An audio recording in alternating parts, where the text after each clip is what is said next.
Hey, thanks for joining me today on this episode of the Verbal Echo podcast. We get to listen to real people's stories of insight, grit, endurance, and maybe a little bit of I can't believe that really happened to you. I'm your host, Monica Martin. Let's get to it.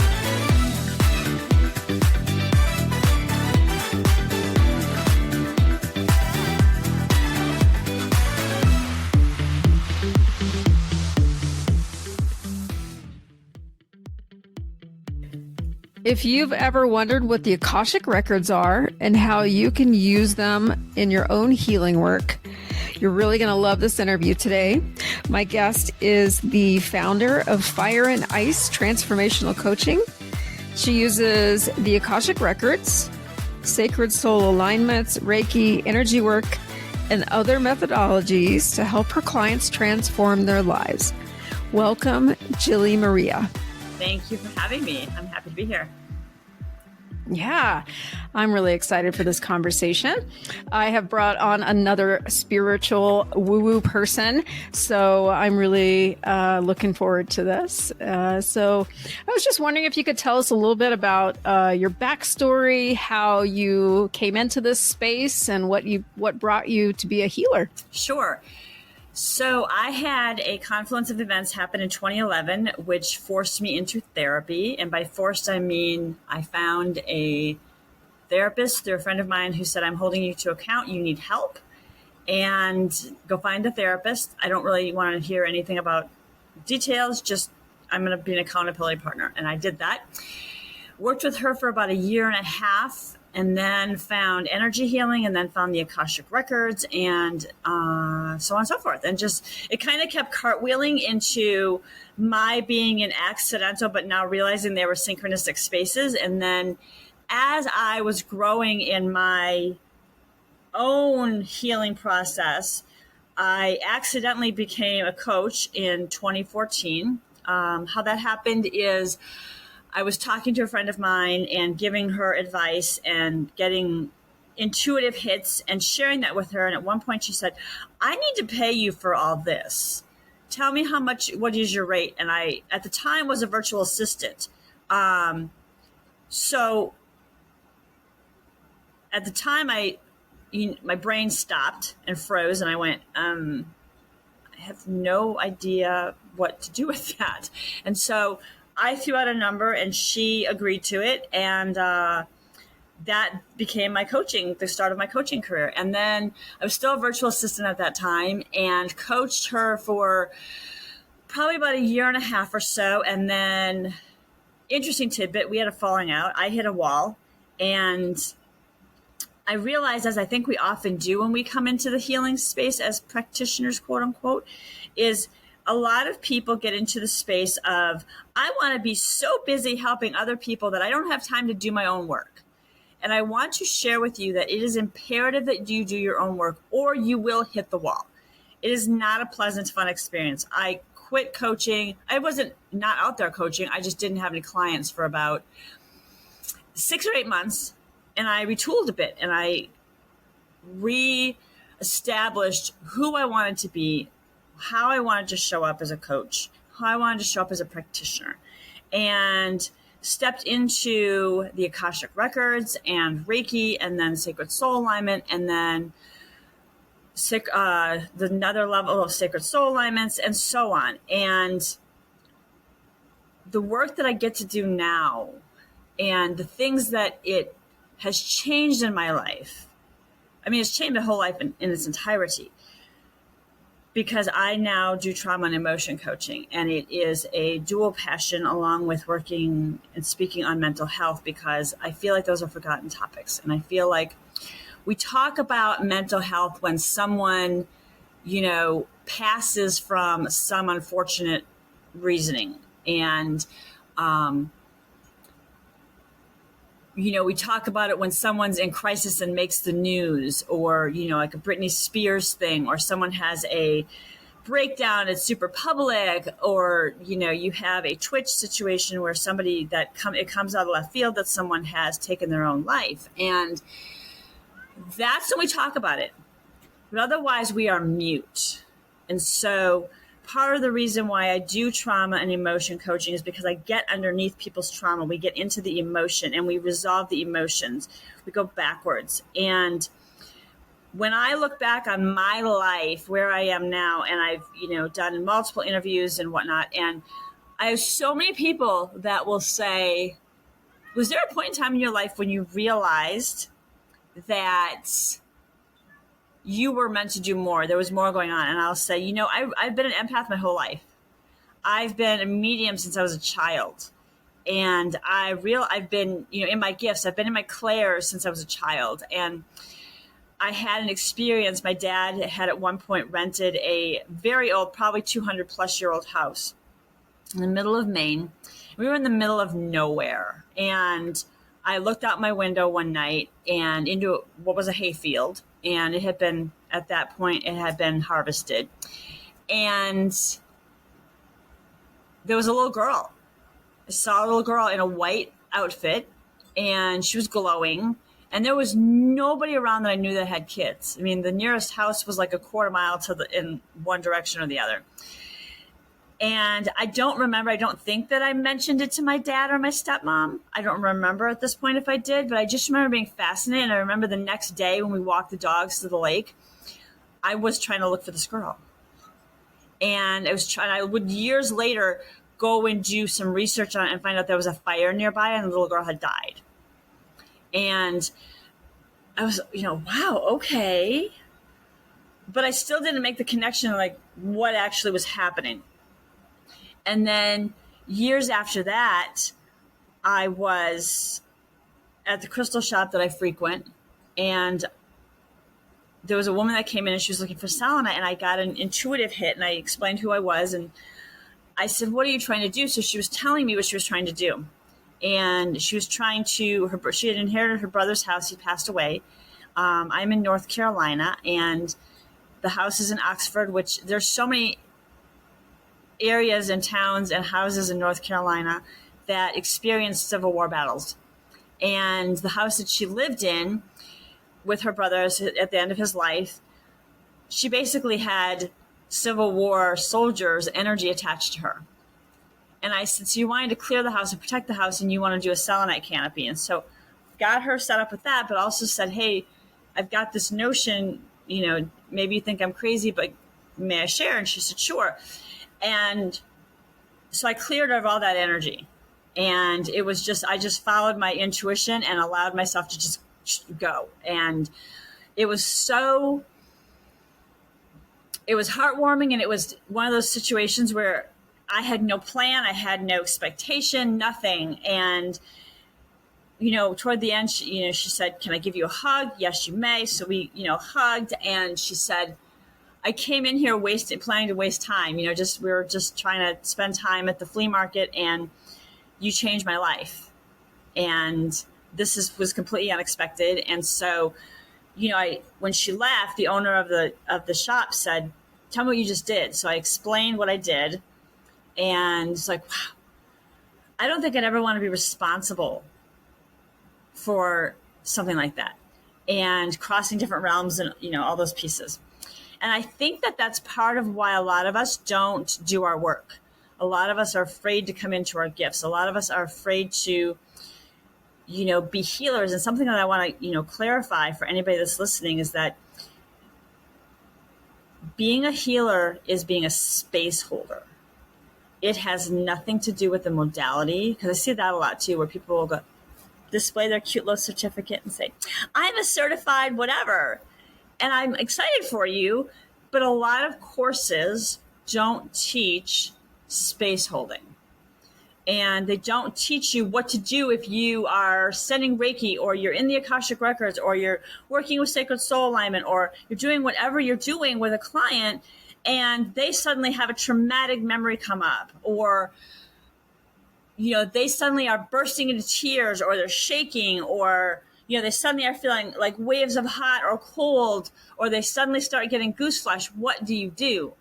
And that's one of the things that, as a certified Akashic Records practitioner, and this is why I encourage people to get certified, because there are hundreds of YouTube videos out there about the Akashic Records, Reiki, etc.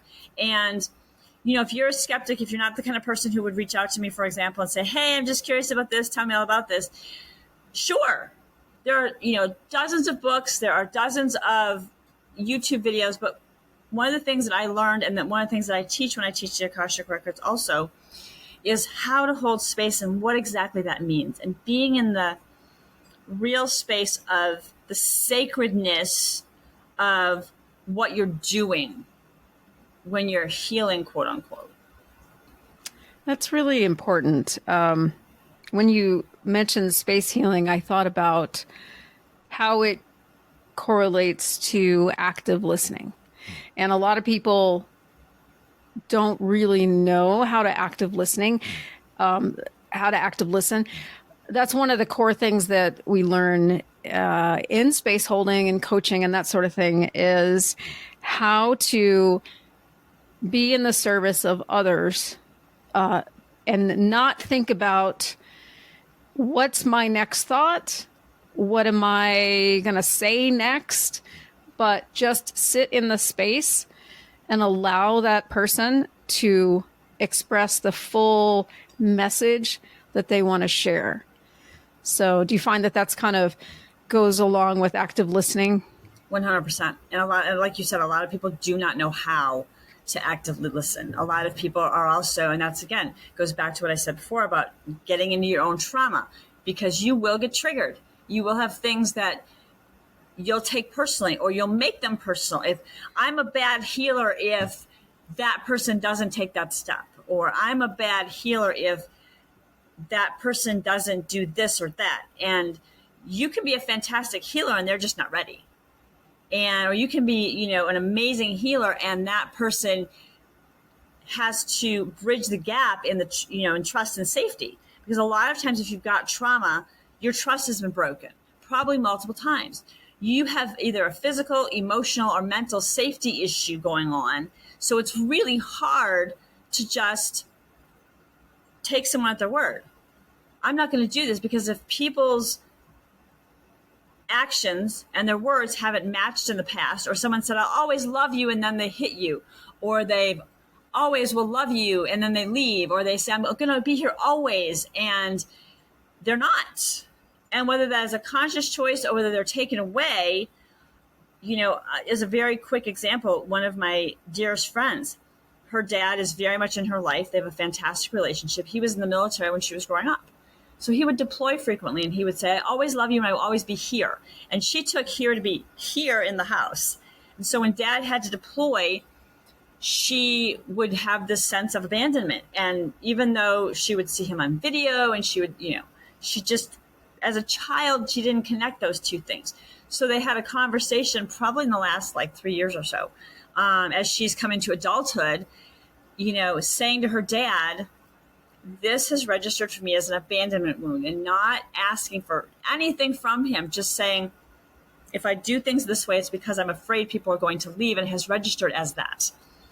And I think it's really important to recognize that if someone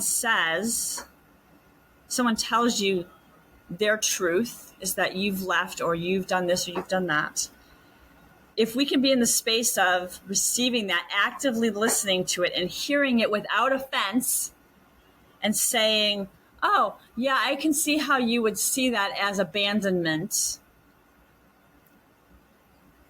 I can see that. And what could I do to correct it? How can I support you in correcting it? Because a lot of times we like to make people wrong or bad, or we take things personally. When, one of my favorite things about the 4 Agreements book is reading, don't take anything personally. Your life gets a whole lot easier when you stop taking things personally and just get in the space of, okay, they must have a lot going on to need to do this, to need to do that. And I'll tell people all the time, you want a really good way to fix that, to actively work on that. When you're driving down the road, be in the space of take nothing personally. Be driving, you're controlling your car and your stuff and whatnot, and you're also watching people around you. But if someone cuts you off, it's not personal. Man, that person must have someplace to be in a hurry if they need to go 80 in a 65. Whew, let me get out of their way and wish them well. Right. I love that book, The 4 Agreements. What I like to picture. This is kind of funny. When I'm driving and someone cuts me off, I use that and I say, oh, well, maybe somebody's in labor. I try to find some humor in that so I don't go into that, okay, this person's a jerk and I'm going to go into road rage now. Like, I try to picture a pregnant woman that's in active labor. So whatever works. I mean, we all have our things, but I don't know. I like to try to find some humor in things sometimes and it helps me cope. Yes, same. But so you are an Akashic Records practitioner, and I'm wondering if you could give us like the 101 of what that means and how you use it. Sure. So the Akashic Records are a record of every thought, word, and deed of your soul since its inception. People have Akashic Records, objects have Akashic Records, events, your house, the earth, your car, your job, your desk at work has an Akashic record. And I use it as both a container and as a book of wisdom. So in other words, I will, by default, when like this interview has its own Akashic record.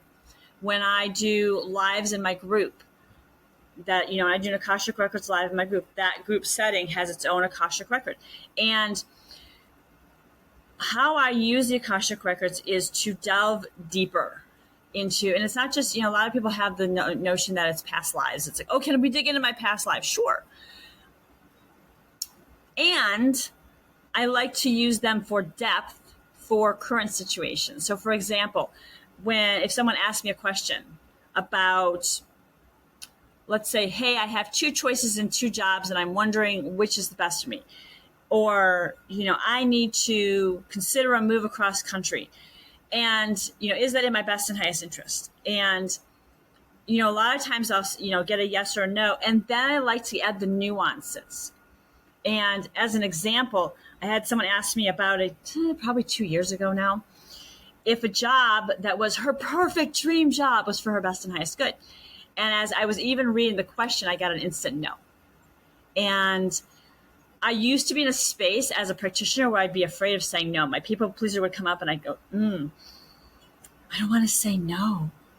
But then I realized that it's like if the answer is an instant yes or an instant no, you get to say that. And then I would say, okay, calling in her guides and saying, okay, what's going on here? And I said, I remember saying something to the effect of, because it's not a function of memory, so I don't have all the details, but I remember saying something to the effect of, there's something that we don't know that up there that is hidden from view, that is going to shift things not in your favor.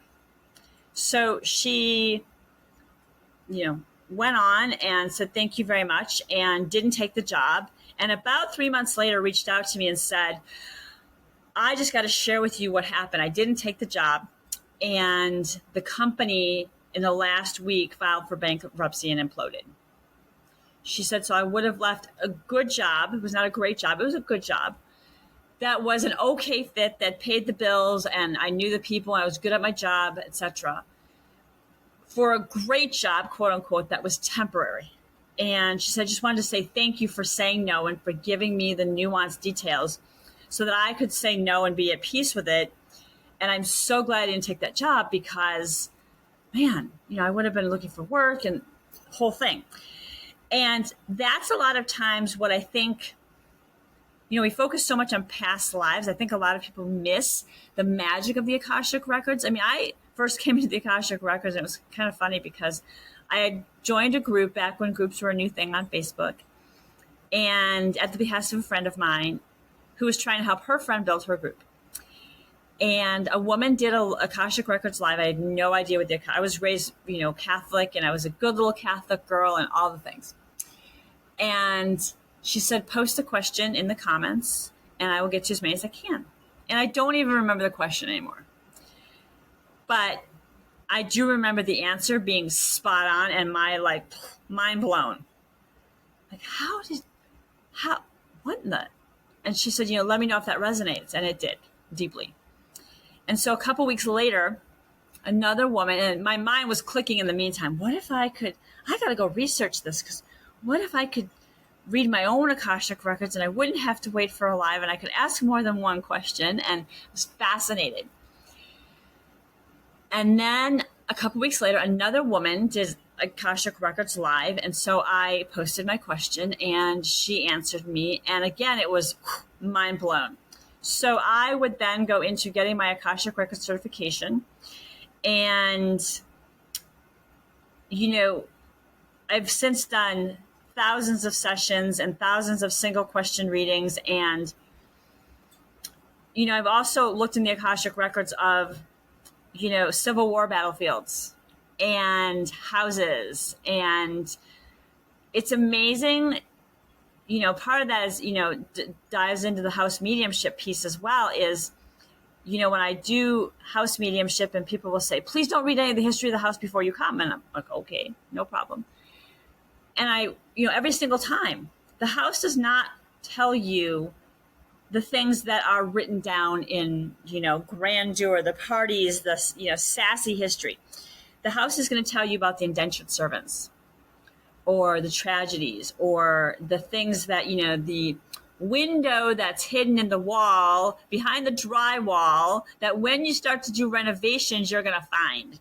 And I told somebody, there was someone that was one of the groups that I'm in on Facebook.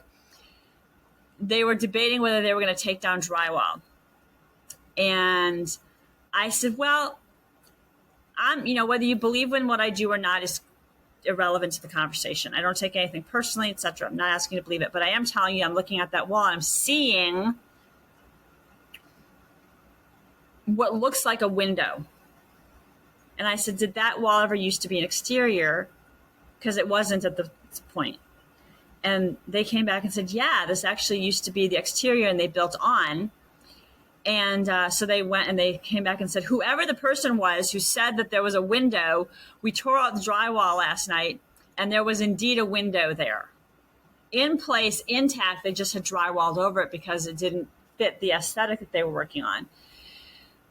And those are the fun things, that just getting an intuitive hit. And, but yeah, I mean, with the Akashic Records, I strongly encourage people to use your discernment. If you go on a live, because there's a lot, apparently I'm not on TikTok, but apparently there's a lot of people who are, and there's a lot of people on there selling readings and whatnot. And there's nothing wrong with being paid to do the work that we do. However, use discernment. If you feel like that person doesn't match you energetically, if you feel like there's something sticky or you feel like there's something, if your gut instinct is like, walk on, really. If you want to delve into your Akashic Records, and you don't feel comfortable reaching out to me to ask questions about it, go in and read. And again, when you're reading, see what resonates with you. There's tons of info. I mean, I've read some crazy, crazy things about the Akashic Records. Like you can only use them for this, or you can only do this. You can only do that. You can only get into the Akashic Records when you're in a theta state and you're meditating for at least an hour and so on and so forth. And I'm sitting there going, okay, no, because I can access the Akashic Records anytime I want to. If I know I'm doing heavy stuff, probably I'm not going to do it while I'm driving down the road, but I can. And I feel like, there's a lot of misnomers about it. Like you can only use, you would only use the Akashic Records if you're, demon seeking, or if you're not Christian, or you have to believe in this if you're going to go in the Akashic Records, or you're inviting this in. And I want to invite you into the space that anything that you do, any modality that you engage in, and really anything you do in life, if you set the intention that you're only going to be in a space of love, that you're only going to be in highest intentions, you're not going to have an issue. And if you're in the space of like, oh, hey, I mean, I wouldn't recommend using a Ouija board, but whatever. I mean, we've all done crazy things in our life. And, knowing what I know now in my journey, part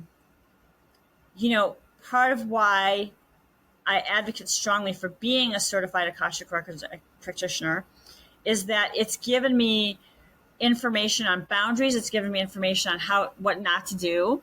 It's given me information on, if I've had clients reach out to me and say, hey, can we do this? Or, I want to contact this person. And I get a notion that is not good energy. And I will immediately say it and just say, honestly, I'm not touching that energy with a 10-foot pole.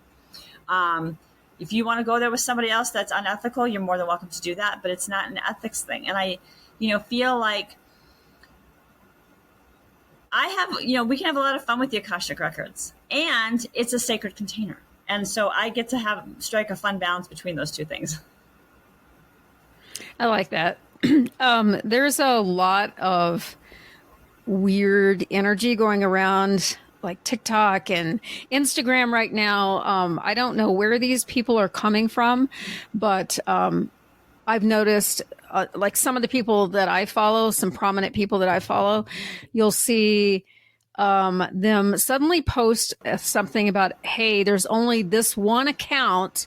Someone is reaching out to do a reading or trying to use my profile. Basically, they copy and paste a profile and then reach out to everyone on your follow list and reach out to try to get money out of you. So I think that's a really good thing to be aware of. And I'm glad that you mentioned that, because I think if we're in that healing space, we're there. We're in that space because we've reached an obstacle in our life. Nothing's working. We need to find another way of connecting. Maybe we're lonely. We're boggled with grief or stress, or we're going through a transitional period in our life. And I think there's definitely a space for healers. We should never be substituted for medical advice or anything like that, but it's meant to support you no matter what journey you're on. And I think so that's why it's so important for energy workers, healers, anything in the spiritual realm to be a support system for people who are going through things in their life. So that was just something that I thought about when you were talking about like TikTok and that sort of thing. And I've just noticed that. And it's such a tragedy that space is, like, you definitely have to listen to your intuition. And if you feel like, this person just doesn't seem genuine, then I think maybe you're if you're experiencing that, then you're tapping into some universal knowledge, and you should listen to that, listen to your intuition and that sort of thing. So I was glad that you touched on that. I noticed on your Jillie Marie has a Facebook. Is it a Facebook page or group? I'm not sure, but I noticed that you just posted something, and I want to touch on that because it really inspired me. You one of the posts, it was just a little meme that you posted. It said, "Wounded girls evolve into unstoppable women." And that made me stop and think, wow, what a really powerful thing to share. What was kind of, when you saw that and you're like, oh, I want to post that. What was your thought process when you saw that? Well, I feel like a lot, and I know if it's true for myself too, is a lot of times we don't recognize trauma wounds as trauma wounds. And we don't recognize when we're hurting. And a lot of times we've grown into spaces where we feel like, oh, I'm a badass for doing this. A lot of times our society, especially tells women, that, I got this. And we have this rage fueled, anger fueled, trauma rooted response to life. And you can be powerful and unstoppable and in joy and in your power. That is absolutely a thing. But when I saw that, it was this notion of, but that's a trauma response. Disallowing ourselves to be held, loved, seen, supported, heard is trauma responses. And I felt a need to correct that and say, but you know what? If you're in a space where you're like, I got this all the time, you're also coming from a place of resentment. You're also coming from a place of disappointment. You're also coming from a place of unresolved grief, shame, guilt, all those things. And people will say, but stop a second. if I'm in a space where I disallow myself to be helped, and then I'm pissed when I didn't ask anybody for help and no one shows up. And we do that a lot as women. You know, we don't ask our husbands, our kids, our spouses, our support team, our parents, whoever, our friends, to help us with things, to say, hey, babe, can you take out the trash? And if babe doesn't take out the trash immediately, like you don't watch your person take out the trash right then and there, your brain goes into story. You go into a space of you're disrespected, they hate you, they're not listening, nobody heard you. But it's actually, I mean, it is about the thing in the moment, but it's also about where else in your life have you not been loved, heard, respected?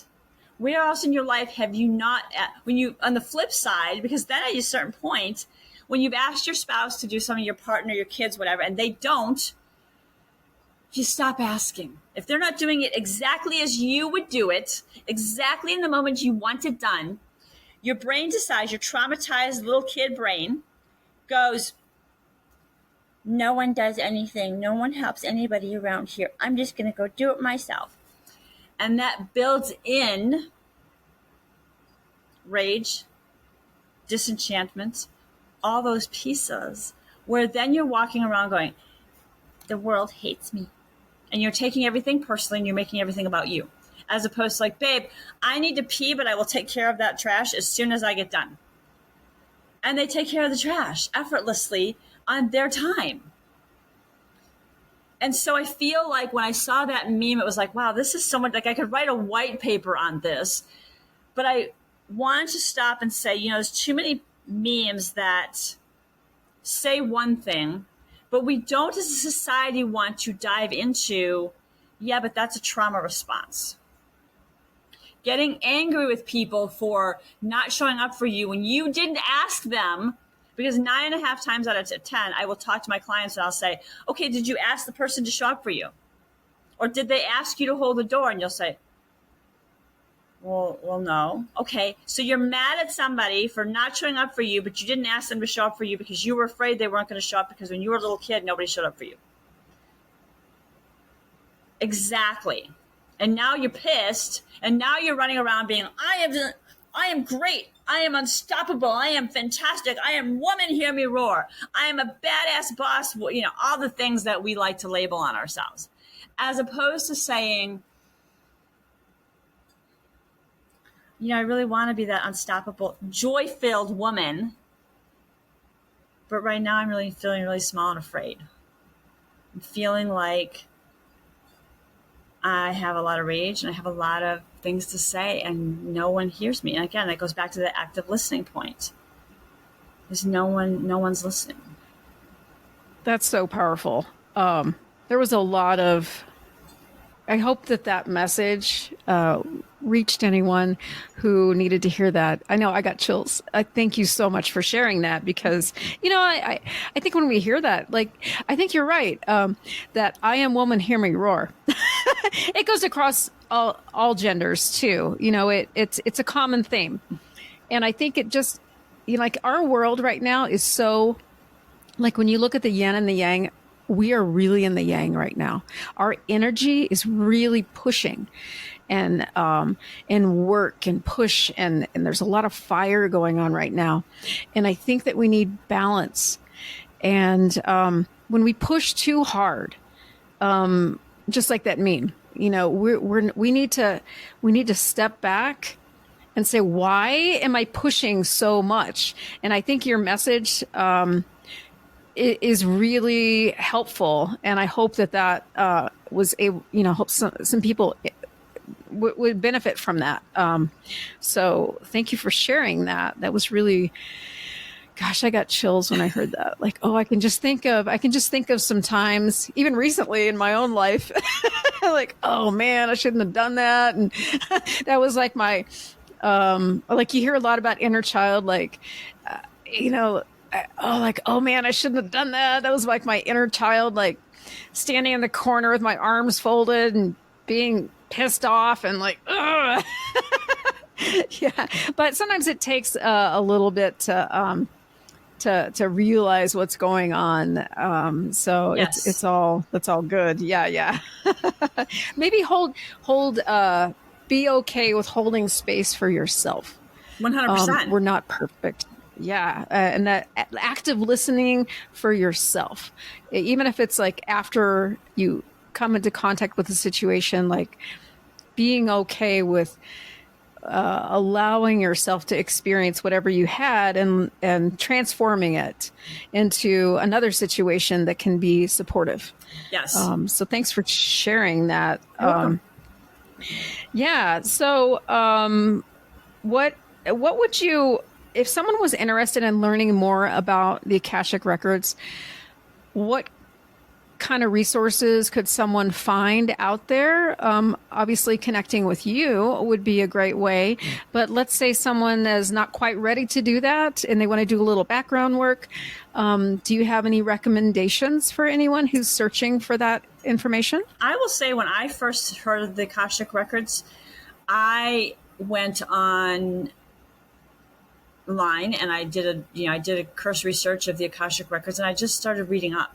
But one of the things that I think is really a good resource nowadays is to go onto Amazon and type in the Akashic records and look at the first like 3 or 4 books that come up, because those are references. When you see books come up and they have, hundreds of or thousands of, 5-star ratings or 4-star ratings, that tells you that person's got good information. And a lot of times, even reading the reviews, like I found this, I've seen things where it's like, I'm a practitioner and I read this book and I found even more information. And I think that that's a good place to start. And again, using your body discernment. If you feel like when you're reading it, you probably want to find a different author to read. If you feel like lit up, if you start getting chills when you're reading it and it just fascinates you and your crown is tingling and you're like, yes, I want to know more, that's probably the right person to, maybe buy that book from or download that, that Kindle version from. And, I don't actively encourage people to just go do a YouTube video and play with it, because again, there's so much energy out there. And I've had people reach out to me and say, hey, I went and did this, YouTube video and this happened and what do I do? And they trust me enough to ask the question, and which I appreciate. And I'll say, there's a lot of information out there. And if you don't know how to hold the space container, if you have no idea what you're doing, if you're in the space of, you don't know how to protect yourself from, dark energies, which exist. That's just part of life. You may find yourself in a funky space. And so again, I encourage people into the space of go to Amazon, look up Akashic records, and just those first couple, 3 or 4 books, and just read through the summary and see if it jives for you. And then maybe you go onto Google and do the same thing. So that's what I did. And, again, I found some information that totally resonated with me. And then there was some information that just made like 0 sense to my brain. And so I just had to next. Right. So what could someone expect in a session with you if they wanted to reach out to you after they read a book or that sort of thing? What could someone expect? So if they were to reach out to me and book a 60-minute Akashic record session, you get to bring 8 to 10 specific questions with you to the session. And I get permission explicitly to be in your Akashic records. I record all my sessions so that you can have a copy of it, because I often find that we go listen days later or, a month later, and we get more information because we are ever evolving and changing, and we hear something that we didn't hear before, or we notice something that we didn't notice before, or we notice our expression. If I say something and the person will come back and say, yeah, I noticed how I had an aha moment there because my face went this way or my face goes this way. I noticed that you're hitting a nerve. And so I journaled on that. But you generally bring 8 to 10 questions, and I get permission to be in your Akashic records. You ask the questions and I give you the information from your records. And sometimes I meet you where you are. Your Akashic records guides will meet you where you are. So sometimes you're going to get sometimes they will just share and share and share. It's like verbal vomiting. It's blah, blah, blah, blah, blah, blah, blah, blah, blah, blah, blah. And sometimes it's much more nuanced and it's much softer. And I even have had situations where, I'll see a black wall and I'll say, okay, take a deep breath. And either the name you're giving me is not your legal name, or there's something you're unwilling to hear, because it has happened. And they'll say, I encourage people to come not from a space, because this does happen, not from a space of challenging me or challenging the Akashic records. In other words, if you're like trying to gotcha, like, I don't believe in this crap, and, please don't have a session for that reason. Because I probably will blow your doors off. The people that have come, and there are people that have come in either to my lives or to a private session, and they've straight up said, I don't believe in this. And I'll say, okay. And then they'll ask a question, and I don't know this person from Adam, and I'm sharing all this information that I quote unquote should not know. And they're blown away. And the goal that I have in mind when I do sessions is, one, to be a conduit, but also, I do everything with grace. And I want you to be in a space I want you to be at ease. And my hope is that you will receive the information as intended with love. Because, sometimes, I'll do sessions where clients will say, they want to know about their marriage or their career or a situation that, there was one I did a couple of years ago where someone had died recently, and the person said, I just want to know that they're okay.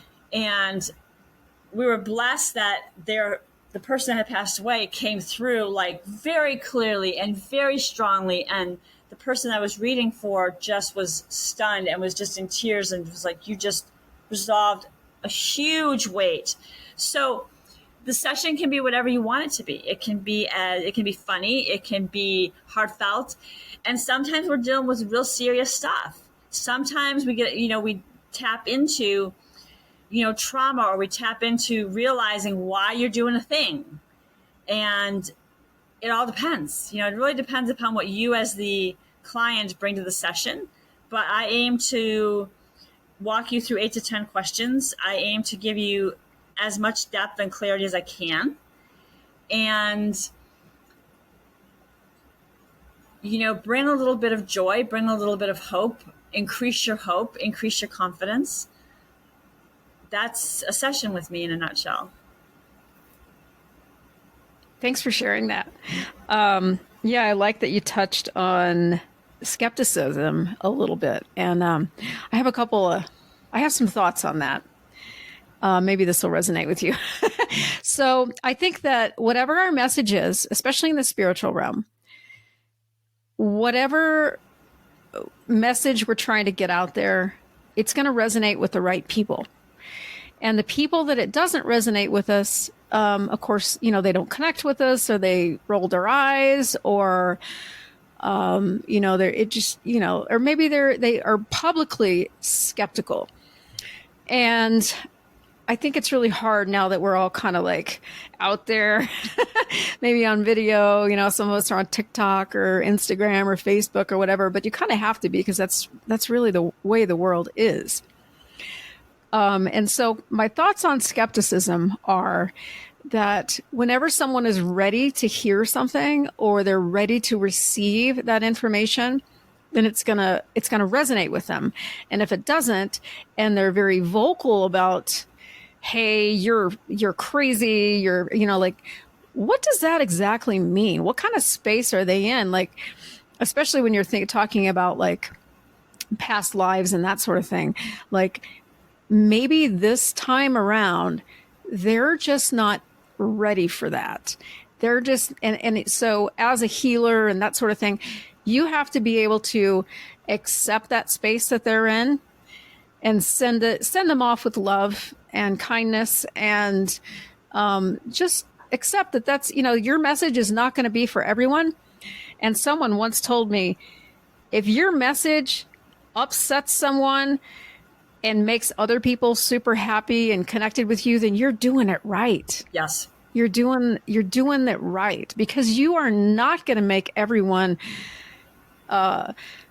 attract to you like a moth to a light bulb. Like you're going to repel most people. And if that's going on, you're doing it right. And you know, your message is on point. And that can be really hard when you're in this space of healing and spirituality and working in the service of others. That can be really hard to accept. Yes. Because I think we especially as women, we tend to want to please everyone, and we can't do that. We just can't be everyone to everyone, you know? Yeah, I end up telling people, you're not pizza. You're not going to please everybody. And the reality of the situation is, I love that. You know, I always tell people, you know, oftentimes clients will say, if only so-and-so would, blah, blah, blah. And I often tell people, here's the thing. Your brain thinks you're just asking them to love you, like you, respond to you, whatever. But the reality is a lot of times if you are, like, for example, if you're asking, I have a friend of mine that's Baptist, and she found out what I was doing and she reached out to me and this whole long thing. To make a long story short, I said, I don't need you to believe in what I do. I don't care. I'm not trying to be rude. I said, but here's the thing. I'm not just poking at this one thing. I'm poking at your belief system. And therefore, I'm poking at your Mima that taught you that. I'm poking at your mom and dad who you revere and look up to and are your BFFs, and they would never do anything wrong and they are perfect. And you have everybody on 12-foot pedestals. You're down here as this lowly human in your head, and they're up here like they can say and do no wrong. So I'm challenging you. I'm poking at your belief because you're getting full body chills, which means your body, your intuition is telling you that is 100% correct what she's saying. And then part of you is going, oh my God, what if I'm missing this whole other realm because this whole other opportunity because I'm so stuck in my beliefs? And that's a place where I want to invite people to give grace. And, you know, if you're in the space where your ego is showing up and you need people to like you, love you, your people pleasers like, oh my God, someone doesn't like me. You're doing it right. And I always tell people, you got to get to a place where you like you, because when you like you and you stop taking things personally, that's when things start shifting for you. I love that. Thanks for sharing that. It's also validating to hear that from another healer. So I love it when we can share space with people who are kind of in our same camp. Yes. It's really, it's good. It's good medicine to share space with other people who are kind of on the same wavelength. So yeah, I think so. Definitely. So, you know, how can people, and you have an upcoming podcast. I'm going to mention it so that we're going to throw some accountability at you. So she has some upcoming podcast called "I Love Your Weird," and so I'm really excited to start listening to that. And when do you think you'll have that going? My aim is to start doing interviews in the next week or so, and I am doing them raw at first, so there will be no editing. So all the ums, the ahs, the whatever will be there. Because I want to highlight humanity. My intention is to have it launched by October 15th at the latest, the first episode. So giving myself an accountability gauntlet. Here we go. You're on now. Yes. I made it official. Yeah. So, and then you've got your Facebook page and your website. Tell us about that and where people can find you. Sure. Jillie Maria, Transformational Catalyst on Facebook. I also have a Facebook group, Awakening with Grace, although it's about to change its name. And you can find me online at Jillie Maria, JILLIE. MARIA, all one word, .com. Awesome. And we'll put those links in the show notes. If anyone wants to just click on those, I usually try to just link it directly so you can just click on it. Is there any other way that people can get in touch with you? Any other resources that you want to share for anyone listening today? I think if they want to, you can always email me too at JillieMaria@JillieMaria.com. I would love to hear from you. And if you've got questions, happy to answer them for you. And you've got some free resources too on your website, right? I do. I think I saw. Yes, I do have. I do have free sources, and I am trying to add to those all the time. And because I really believe in sharing those things and having a collective, collaborative effort. I love sharing, especially when it comes to small businesses, as I am one myself. So yeah. You have a course too, right? Yes. I thought I saw that on your. Okay, yeah. I teach the Akashic records. Oh, great! And courses are a great way to learn more about something too. So definitely check out her free sources, as she says, or her course, or any of her content. You can follow along with her Facebook page. So I want to thank you so much for coming on today and sharing this message and telling us about your story. It's been really great. Thank you for having me. I appreciate it. Yeah, thank you. Hey, thanks for joining me today. Be sure and hit that subscribe or follow button wherever you listen to great pod content.